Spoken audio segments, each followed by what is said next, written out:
Todo mundo sabe que tecnologia vai, tecnologia vem, muita coisa entra na moda, muita coisa sai de moda, mas no mundo dos carros isso não é diferente, meus amigos. E também existem tecnologias que ficaram pouco tempo vivas no mundo dos carros. E é sobre isso que a gente vai falar agora, de tecnologias que faliram antes da hora no mundo dos automóveis.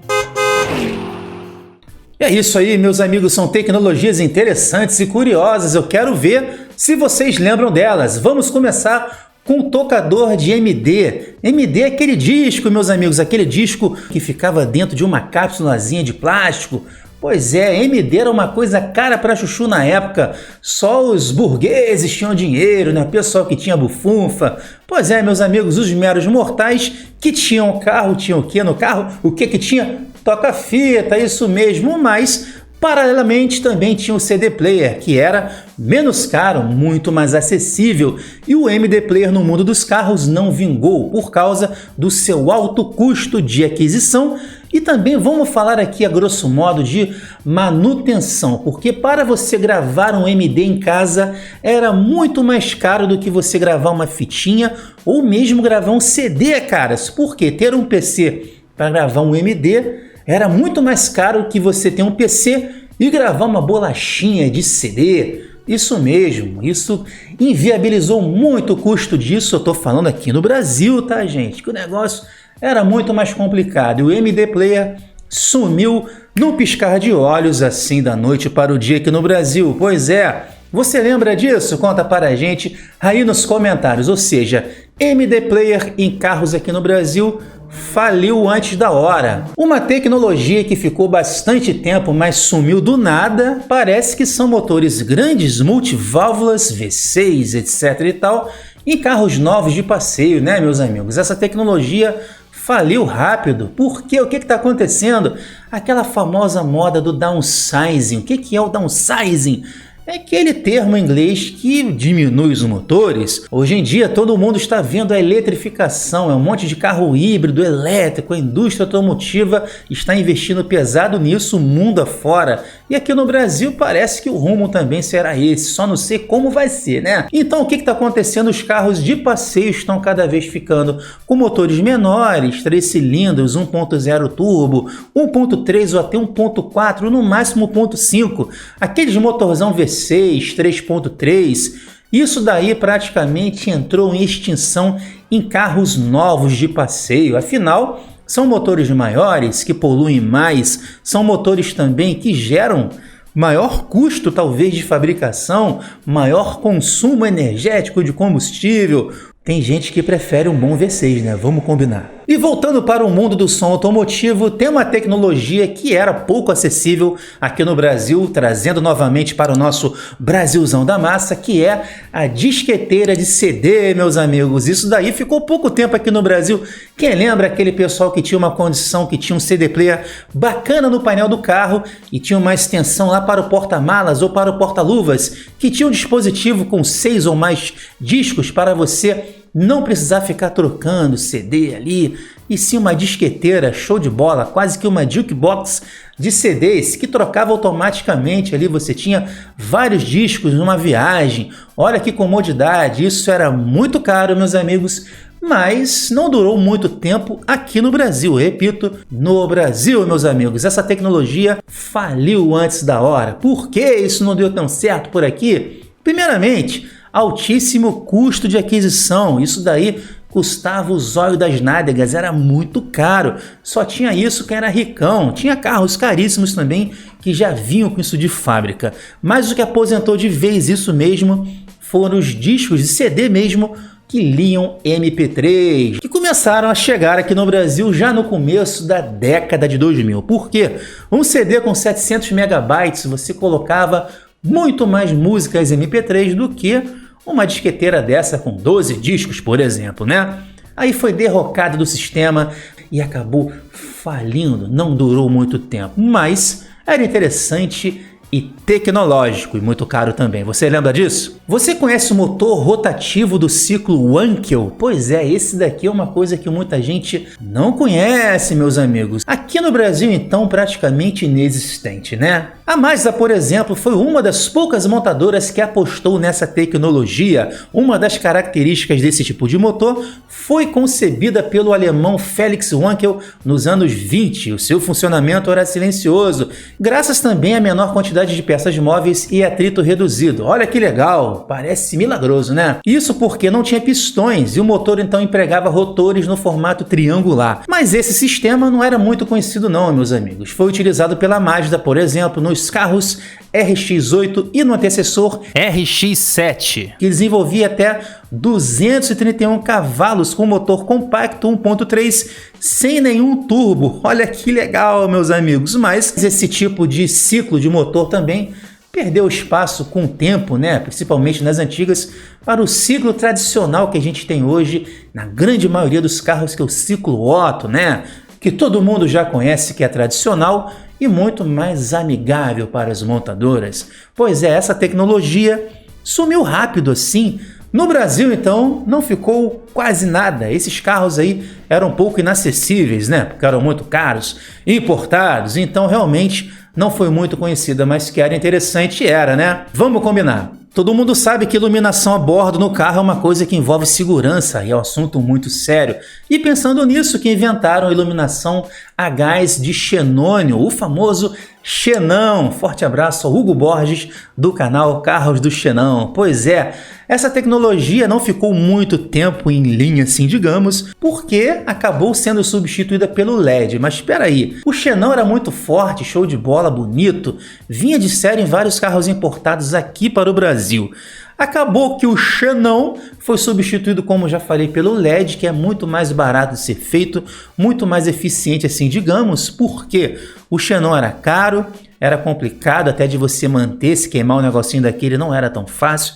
Muita gente adaptava, cegava mais os outros do que LED. Pois é, meus amigos, e acabou que o xenão sumiu em carros novos. Hoje em dia eu desconheço carro 0 km, principalmente são vendidos aqui no Brasil, tá, gente? Eu tô focando mais em coisas brazucas e agora é tudo LED de fábrica ou halógeno. Halógeno, ó, sobrevive há muito tempo. Essa tecnologia está longe de falir, porque é mais barata, meus amigos. Halógeno, aquela luz amarelona feia, né?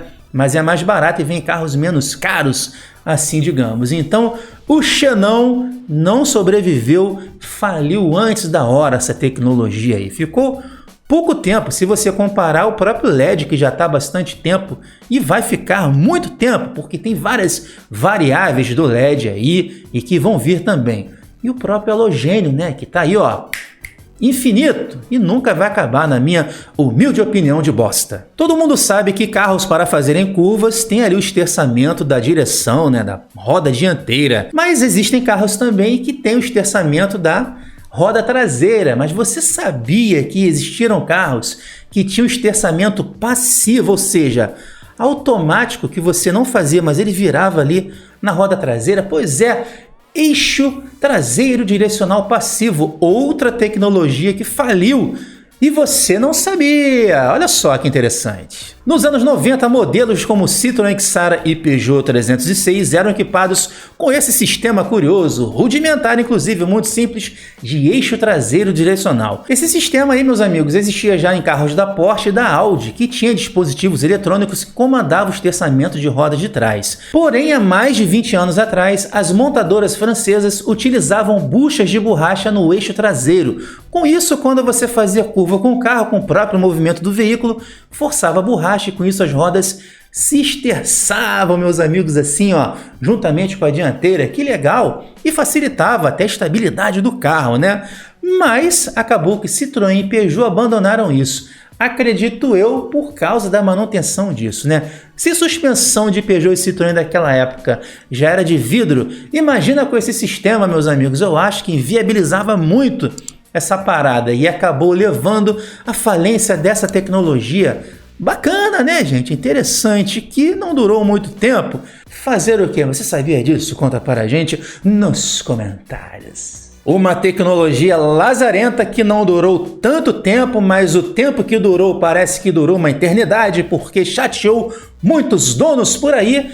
Aquele famoso câmbio automatizado de embreagem simples. Leia-se aí, ó, EasyTronic, EasyR, iMotion e o famoso Dualogic, meus amigos. Pois é, o câmbio automatizado simples de embreagem simplificada, aquele câmbio automatizado o mais simples possível, que era frágil, que era problemático, que era desconfortável, não era tão eficiente, né?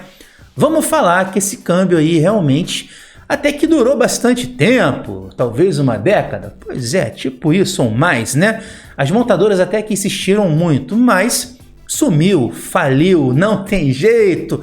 Foi tarde, vamos combinar, né? A demanda por carro automático subiu muito aqui no Brasil. Porém, esses câmbios aí, com embreagem simples, porque automatizado com dupla, embreagem continua até hoje. Kia e Hyundai utilizam ainda, Caoa Chery utiliza, a Volkswagen também utiliza, são muito mais precisos e mais confortáveis e também mais confiáveis. Já o tipo Dualogic aí, a gente sabe muito bem como é que é, são mais frágeis, que são, na verdade, câmbios manuais com um robô de acionamento eletromecânico, hidráulico também, para fazer a troca de forma manual. Aí você tem tranco, não tem aquela eficiência, aquela resposta, aquele conforto, até que quebra o galho. Hoje em dia manter um câmbio desse não é tão caro, no caso do Fiat, né? Mas é isso aí, meus amigos, tecnologia que faliu até um pouco tarde, né? Mas quando sumiu também, não apareceu mais, não existe mais carro novo com câmbio automatizado de embreagem simples aqui no Brasil. Graças a papai do céu, né? E voltando a falar sobre câmbio, meus amigos, você sabia que aqui no Brasil teve também uma tecnologia bizarra e muito curiosa de câmbio manual que não tinha embreagem para você pisar? Pois é, existiram carros com essa tecnologia, por exemplo, a Mercedes Classe A e também o Fiat Palio Citymatic. Dotado de 3 módulos e sensores, o sistema servoeletrônico com certeza poderia dar uma bela dor de cabeça se desse algum problema, né? O motorista não tinha pedal de embreagem, ele apenas engatava a marcha na alavanca, que era manual, e sendo assim, sensores e módulos detectavam e acionavam o sistema de embreagem, que era oculto, você não pisava, não existia ali nenhum pedal de embreagem, meus amigos. Agora ficou pouquíssimo tempo isso em aplicação aqui no Brasil. Por quê? Defeitos, manutenção, problemas, isso mesmo. Ficou inviável, né, caras? Uma tecnologia que realmente essa aí faliu rápido, antes da hora, sumiu, escafedeu-se, né? E muita gente agradece, apesar dessa inovação tecnológica, né, que a Fiat também trouxe para um carro popular como um Palio. Não deu certo, infelizmente, né? Mas que era curiosa era, né? A Fiat e suas inovações bombásticas, né? Todo mundo sabe que motor turbo alimentado chegou para ficar, meus amigos, de fábrica. Mas antes do turbo normal que todo mundo conhece, existia uma modalidade muito mais rudimentar, que eram os compressores mecânicos. Mas aqui no Brasil isso teve a vida muito curta e não deu muito certo. E a Ford fracassou também bonito com um exemplo que a gente vai falar aqui, que foi do Ford Rocan Supercharger, que teve no Fiesta e também no EcoSport. Dotado de um compressor chamado Supercharger, era um motor barulhento e incomodava muita gente, porque o conforto em carros de passeio convencionais que não visam ser esportivos também preza pelo silêncio, né, caras? Por isso que carros turbo hoje em dia não ficam espirrando, né? Isso é coisa de entusiasta que prepara aquele Gol quadrado a pesão 3,5 kg e não de meros mortais que compram o carro e nada mais, né? Além de fazer barulho, o carro andava menos que 1.6 e bebia mais do que 1.0, ou seja, um verdadeiro fracasso. Vendeu pouco, peças caras, se der pau naquele compressor, arreia as calças, meus amigos, e preparem vossas nádegas, porque a giromba vai entrar. Aí já viu o fracasso, né? Ou seja, faliu totalmente essa tecnologia no Brasil. O exemplo clássico é esse aí do Ford Supercharger. Uma tecnologia que virou febre aqui no Brasil. Todo mundo teve, eu já tive, você talvez já teve, e que acabou acabando com o telefone celular, né, meus amigos? O celular hoje faz tudo, né? Mas essa tecnologia aqui sumiu, que eram os famosos GPS destacáveis que você colocava na ventosa ali no para-brisa do veículo. Aquele GPS que você comprava aí na internet, de várias marcas, GPS que não eram online, que você atualizava ou não, né? Você colocava ali no carro e ia se guiando. Virou febre ali no final da década de 2000, no começo da década de 2010, mas coisa de 2, 3 anos no máximo, os smartphones já estavam dominando, com navegadores como o Google Maps e o Waze, que eram online praticamente em tempo real, mataram esse GPS, essa tecnologia de GPS destacáveis acabou sumindo antes da hora. Isso mesmo. E outra coisa também, tinha também o GPS, navegador integrado ao painel do carro ou no rádio. Isso teve em carros da Fiat, meus amigos. Por exemplo, o Fiat Linea teve esse navegador embutido nas versões mais caras e era um negócio bem mequetrefe, cara. Era um negocinho pequenininho no visor ali que mostrava setinhas e informações numéricas. Não era como o Waze ou o Google Maps que você hoje vê a rota, vê ali o negocinho colorido, etc e tal. Não, gente, era muito rudimentar mesmo. Você podia até programar algum destino, etc e tal, mas, como já falei, acabou sendo substituído pelo navegador destacável, ninguém usava isso no painel do carro, né? Ou depois com o próprio celular, né? Tecnologias vão e vêm, meus amigos.